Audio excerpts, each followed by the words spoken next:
Ili ufanikiwe lazima uwe mtu wa siri. Siri wewe una nakaribia kununua kiwanja na milioni 14 nimeipata, kwa nasubiri ni kila mtu anayekuja, na milioni 14 nimeipata, kwa najazia kila mtu anayekuja, milioni 14 nimeipata, najazia kila mtu anayekuja. Namshukuru Mungu, na nimesikia tetesi nataka nipandishwe cheo, nimesikia tetesi nataka nipandishwe cheo, nimesikia tetesi kuna barua inakuja na nataka nipandishwe cheo, nimesikia.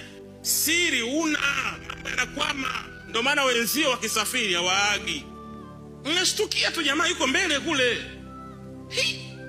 ndio unamtumia picha, kaeka status pale, asante Mungu kufika salama.